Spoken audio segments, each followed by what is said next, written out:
Hello, this is Rabbi Michael Weiner with Rabbi's Reflections for Tuesday, October 7th, 2025.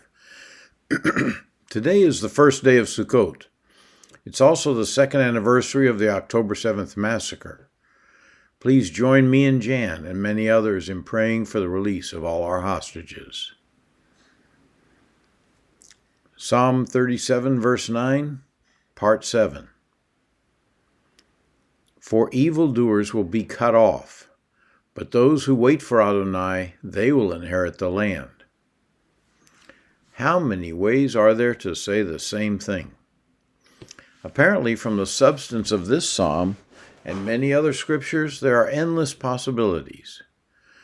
Compare and contrast that good will triumph over evil, right over wrong, righteousness over sin, God and His purposes over God's enemies and their purposes, and so it goes. The enemies of God have a promised destiny, separation from God for all eternity. Revelation 21, verse 8. But for the cowardly and faithless and detestable and murderers and sexually immoral and sorcerers and idolaters and all liars, their lot is in the lake that burns with fire and brimstone, which is the second death. The righteous also have a promised destiny, to be with the Lord in His presence for all eternity. Psalm 32, verse 13 and following. The righteous will flourish like a palm tree. He will grow like a cedar in Lebanon. Planted in the house of Adonai, they will flourish in the courts of our God. They will still yield fruit in old age.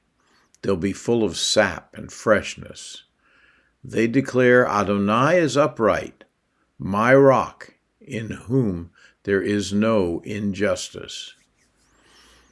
The contrast of the cut-off status of evildoers is compared to the waiting of those who will inherit the land. So let's take a moment to discuss the art of waiting. In English, waiting could be defined as biding time, doing nothing over time spent, until someone or something else is finished and the waiting is over. Biblical waiting is anything but passive. As we will see, biblical waiting is quite active. The Hebrew shorish is kava, kuf vav he, and it means to hope in, or to look forward with expectation. The Israeli national anthem, titled Hatikva, the hope, is taken from this shorish. As the poet Rudyard Kipling puts it, don't get tired of waiting. The lyric to Hatikva puts it like this: as long as in the heart within the Jewish soul yearns, and toward the eastern edges onward, an eye gazes toward Zion. Our hope is not yet lost, the hope that is 2,000 years old, to be a free nation in our land, the land of Zion, Jerusalem. And look what the Lord has done with that hope. Ephesians 3, verse 20, part A. Now to Him who is able to do far beyond all that we ask or imagine. Yes, look what the Lord has done. All beyond what we ask or imagine. And we have seen nothing yet. When God pours out His Spirit on the whole house of Israel, the worldwide revival has begun. Ezekiel saw it. Read the entire context of Ezekiel, the 37th chapter. And now we see it too. Ezekiel 37, verse 6, I will attach tendons to you, bring flesh on you, and cover you with skin. Then I will put breath, that spirit, or ruach, in you. You will live, and you will know that I am Adonai. In Hebrew we say, Yeshua HaMashiach Hu Adonai, meaning Yeshua the Messiah. He is the Lord.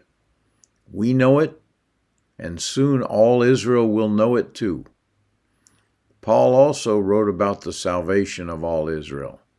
Romans 11:15, for if their rejection, that's the Jewish people's rejection, leads to the reconciliation of the world, what will their acceptance, that's the Jewish people's acceptance, be but life from the dead? Meanwhile, we wait. But we don't just wait, we wait with expectation. Shalom, shalom.